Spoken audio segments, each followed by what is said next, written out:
Kenapa kita harus bertobat?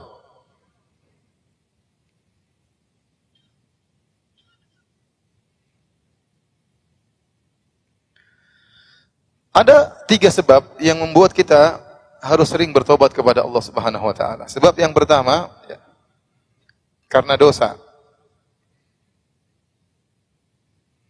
Sebab yang kedua, ya, tidak bisa beribadah sebagaimana mestinya. Sebab yang ketiga, tidak bisa bersyukur, ya, sebagaimana mestinya. Inilah 3 sebab yang mengharuskan kita sering bertobat kepada Allah Subhanahu wa taala. Sebab yang pertama dosa, ya. Siapa di antara kita yang bisa menjamin dirinya tidak berdosa, ya? Sehari kita tidak berdosa, bisakah kita? Susah. Ya, susah, ya. Saya bicarakan satu dosa yang sederhana. Dosa mengumbar pandangan.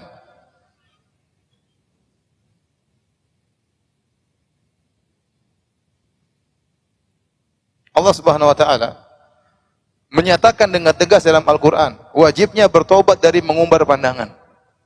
Dalam surat An-Nur kata Allah Subhanahu wa taala, "Qul lil mu'minina yaghuddu min absarihim wa yahfazu furujahum, dzalika azka lahum innallaha khabirum bima yasnaun. Wa qul lil mu'minati yaghuddna min absarihinna wa yahfazna furujahunna," dan seterusnya. Kata Allah, katakanlah kepada laki mukmin untuk tundukkan pandangan mereka dan jagalah kemaluan mereka. Ya. Sungguhnya itu lebih mulia bagi mereka dan Allah mengetahui apa yang mereka lakukan. Katakanlah bagi para wanita, tundukkan pandangan mereka dan jaga kemaluan mereka. Di akhir ayat kata Allah, "Wa tubu ilallahi jami'an ayyuhal mu'minun la'allakum tuflihun." Hendaknya kalian bertobat, wahai kaum mukmin seluruhnya, semoga kalian beruntung. Ayat ini dibuka dengan larangan mengumbar pandangan, ditutup dengan kewajiban bertobat bagi orang yang mengumbar pandangan. Kata Syekh Muhammad bin Shalih Al-Utsaimin rahimahullah, ini dalil dalam surat An-Nur tersebut bahwasanya wajib bagi kita bertobat dari mengumbar pandangan. Sekarang siapa di antara kita bisa menjaga pandangannya di zaman now seperti ini, ya? Di Jakarta apalagi, kalau di kampung mungkin bisa. Siapa yang bisa tundukkan pandangan? Kita saja menonton berita, ya. Berita tentang keadaan Indonesia. Yang bawa berita cewek tidak pakai jilbab, terkadang pakaiannya seksi, ya. Dan jarang di antara kita yang nonton berita kemudian ceweknya ditutup dengan raja. Apa ada? Pasti nonton dua-duanya. Sang cewek kita nonton, bahkan kita melototin kadang-kadang, ya. Siapa yang mau naik pesawat kemudian bisa jaga pandangannya? Naik pesawat, dilayani pramugari, ya. Kita ngelihatlah pramugari tersebut. Pura-pura nggak lihat, tetap aja kelihatan, ya. Terkadang kita sudah duduk di samping dekat jendela, tahu-tahu ada cewek di samping kita. Mau apa lagi? Begitu lihat ternyata rok mini, ya. Astagfirullah, kita lihat kemana? Ke jendela, capek juga leher kita. Akhirnya noleh juga. Siapa yang bisa jaga pandangannya? Ya. Diundang pengajian misalnya di luar negeri, di Eropa. Ya. Kita nggak datang gimana? Kita datang musibah. Begitu datang ke sana, begitu banyak pemandangan yang dilihat. Ya. Saya sering bilang kalau saya mau diundang ke Eropa, musim dingin, ya. Jangan musim semi. Musim semi bahaya, ya. Musim dingin saja bahaya, apalagi musim apa? Semi. Itu padahal saya sudah berangkat bawa istri, bawa anak. Tetap saja tidak bisa kita. Ya sudah masuk ke tengah mereka, gimana mau jaga pandangan? Iklan-iklan di mana-mana isinya cewek. Iklan HP, HP-nya kecil, ceweknya gede. Yang kita lihat bukan HP-nya, kita lihat apa? Ceweknya. Jadi kalau kita bicara tentang dosa, mengumbar pandangan, kita sudah tidak selamat, ya. Padahal Allah suruh kita untuk apa? Beristighfar. Di kantor kita lihat wanita, teman kantor kita tidak pakai jilbab, berpose atau apa, berhias dengan hiasan yang begitu indah, ya. Di Facebook, di Instagram, ya. Kadang mau dengar ceramah YouTube, di bawahnya cewek-cewek, ya. Di atasnya ustadz, bawahnya apa? Cewek-cewek. Dulu saya punya program waktu jadwal sholat. Kalau saya buka, cewek dulu joget-joget, baru kemudian jadwal sholat. Karena gratisan waktu itu. Jadi ya sudahlah. Kalau kita bicara tentang ini saja, Kita sudah harus banyak bertobat kepada Allah Subhanahu wa taala. Belum dosa-dosa yang lain. Pendengaran kita, omongan kita, komentar kita, dan lain-lainnya ya. Jadi ini sudah mengharuskan kita untuk banyak bertobat. Jadi kadang jangan kita, saya salah apa, saya dosa apa? Ya akhi, dosa ente banyak ya akhi. Dosa ente banyak. Taib, ini yang pertama ya. Dosa mengubur pandangan, belum dosa-dosa yang lain. Yang kedua, di antara sebab kenapa kita harus bertobat, karena kita tidak bisa beribadah sebagaimana mestinya. Nabi SAW, setiap selesai sholat, zikir yang pertama kali beliau baca apa? Astaghfirullah, astaghfirullah, astaghfirullah. 3 kali Nabi beristighfar. Padahal habis sholat. Dan Allah juga menyebutkan tentang orang-orang yang sholat malam. Kata Allah, wabil asharihum yastaghfirun. Di waktu sahur mereka beristighfar. Mereka sholat malam karena Allah Subhanahu wa taala di penghujung sholat malam mereka beristighfar. Kenapa? Mereka tidak ujub dengan sholat malam mereka. Dan mereka tahu bahwasanya sholat malam mereka ada kekurangan. Nabi SAW begitu selesai sholat, Assalamualaikum warahmatullahi wabarakatuh, astagfirullah, astagfirullah, astagfirullah. Kenapa? Nabi tahu bahwasanya sholat yang dia lakukan tidak sebanding dengan keagungan Allah. Harusnya lebih daripada ini, namun Nabi tidak mampu. Ya. Allah terlalu agung. Itu padahal sholat Nabi yang penuh dengan kekhusyuan. Kalau Nabi sholat saja, setelah sholat Nabi beristighfar, apalagi kita. Sholat kita yang lihat Allahu Akbar, pikiran kemana-mana ya. Ya. Melayang kemana-mana, Allahu Akbar, ya, ingat macam-macam ya. Kunci hilang, ingat tatkala sholat. Oh, si fulan utang belum saya tagih, ingat tatkala apa? Sholat. Banyak. Dan itu ada syaitan memang yang tugasnya seperti itu. Uzkur kada, ingat ini, ingat itu. Ini kita ingat tatkala sedang sholat. Sekarang orang sholat, Allahu Akbar, dia melayang kemana-mana. Tahu-tahu, Assalamualaikum warahmatullahi wabarakatuh, selesai. Masya Allah, tiba-tiba sudah selesai. Entah kemana pikirannya. Saya tanya sama antum. Imam tadi rakaat pertama baca surat apa?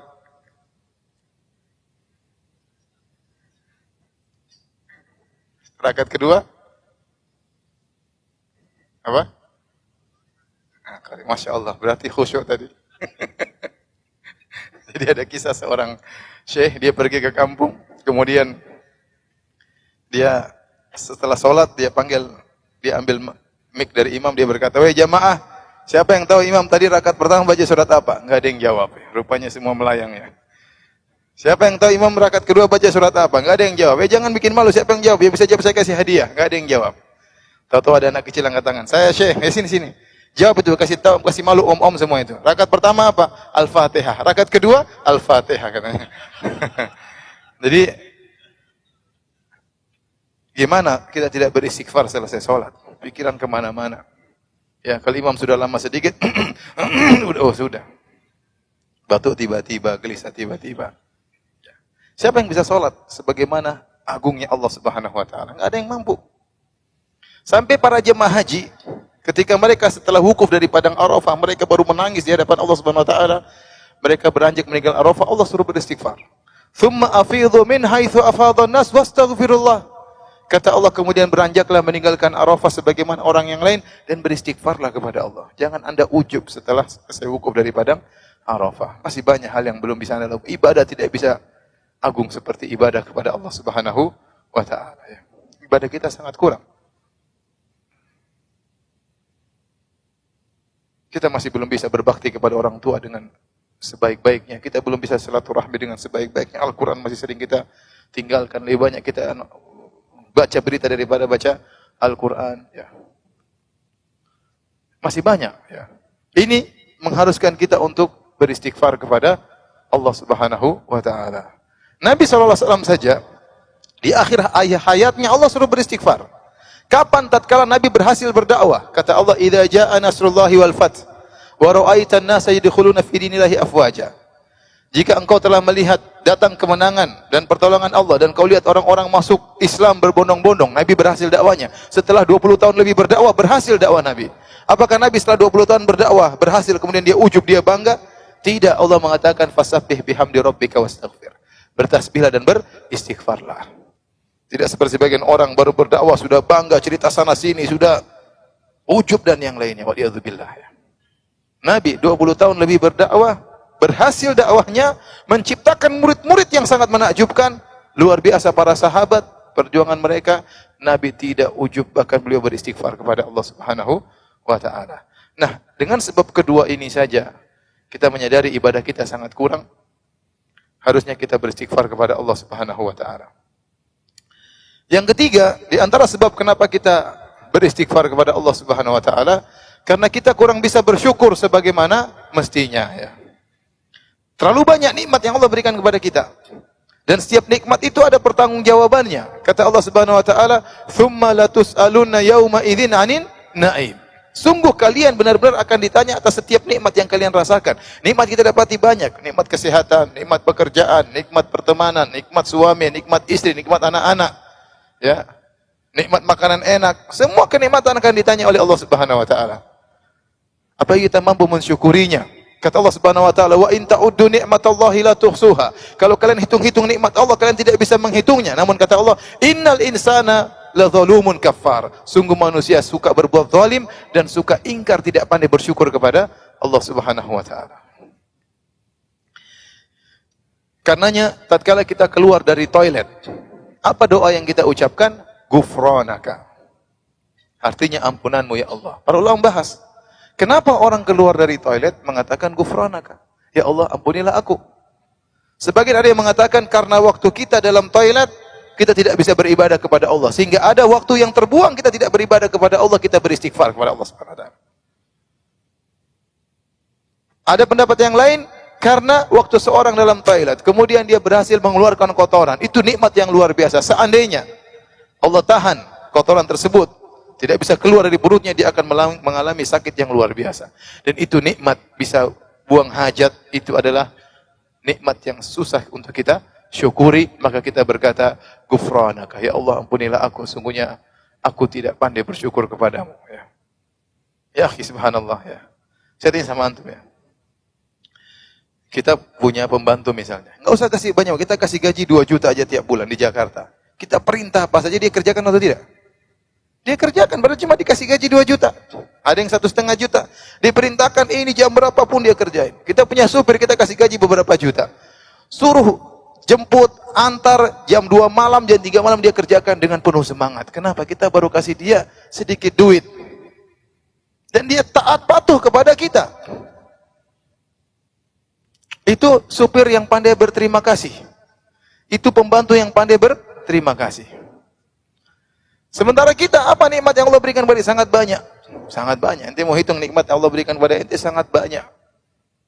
Bandingkan dengan kondisi saudara-saudara kita negara-negara yang lain, yang penuh ketakutan. Tidak ada keamanan, kemiskinan, kelaparan. Sebagian daerah mau beribadah susah, dilarang oleh pemerintahnya. Mau dakwah ditangkapin, wah, luar biasa. Di tanah air, Masya Allah, Alhamdulillah. Nikmat yang luar biasa yang kita rasakan. Apa kita bersyukur kepada Allah Subhanahu wa taala? Seandainya kita punya pembantu, kita gaji 2 juta, kita bilang, "Bi, tolong goreng telur, Bi ya. Nanti aja, Pak, saya lagi capek." Ini pembantu yang bersyukur atau tidak? Tiba-tiba dia bilang, "Pak, ya sudah Bapak goreng sendiri aja." Kurang ajar kan. Ini pembantu tidak tahu bersyukur, ya. Kita Allah panggil azan masih bermalas-malasan. Baca Quran malas. Apa syukur kita kepada Allah dengan nikmat yang begitu banyak, ya. Bayangkan, apakah pantas kita dikatakan hamba bersyukur?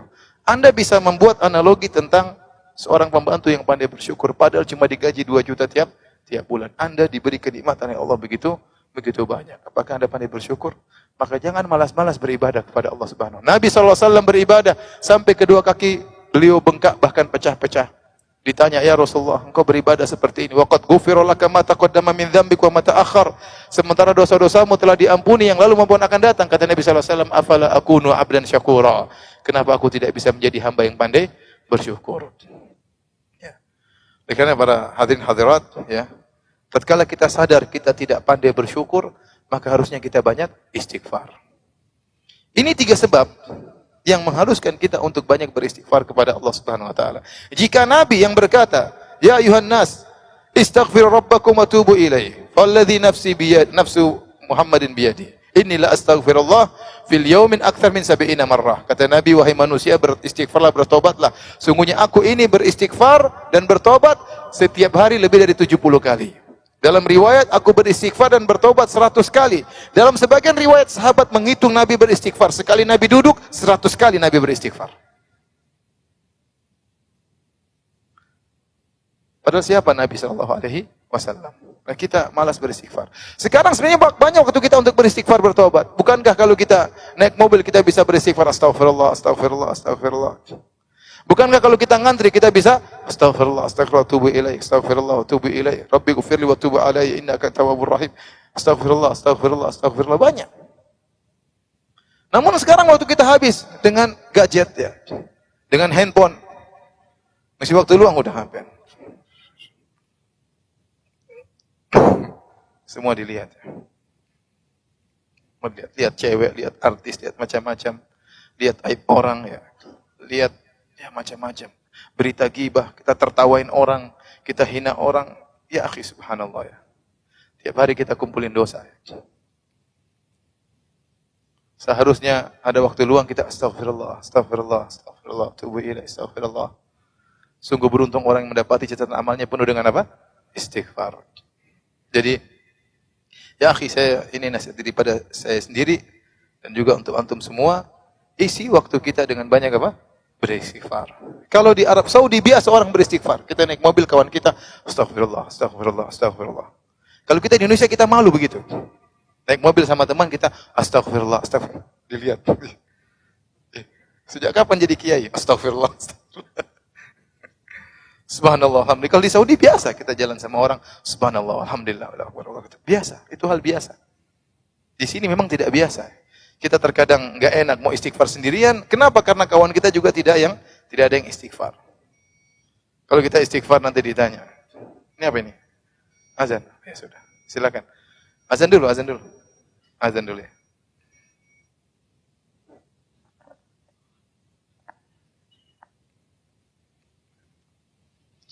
Baik, hadirin, kita lanjutkan ya. Ini sudah ya, sudah dicatat, sudah dihafal, sudah difoto. Ikhwan dan akhwat yang dirahmati oleh Allah Subhanahu wa taala, Rasulullah menyuruh kita untuk beristighfar dan bertobat kepada Allah. Istaghfirullah wa tubu ilaih. Beristighfarlah kepada Allah dan bertobat kepada Allah. Pertanyaan, apa beda? Ya, apa beda antara istighfar dan taubat? Bedanya apa? Kalau Nabi mengatakan beristighfarlah dan bertobatlah, maka ini menunjukkan bahwasanya istighfar berbeda dengan taubat. Ada makna yang sama tapi ada yang berbeda di antara keduanya. Kalau lafalnya sama, istighfar sama dengan taubat, ngapain diulang lafalnya? Terkali berkata istighfarlah dan bertobatlah, berarti istighfar berbeda dengan taubat. Makanya doa Nabi di antaranya, Rabbi gufirli wa tuba alayya. Ya Rabbku, ampunilah aku dan terimalah taubatku. Jadi beda antara istighfar dengan apa? Taubat. Yang pertama kita bahas adalah istighfar. Istighfar dalam bahasa Arab dari istaghfara yang artinya talabal maghfirah. Talabal maghfirah.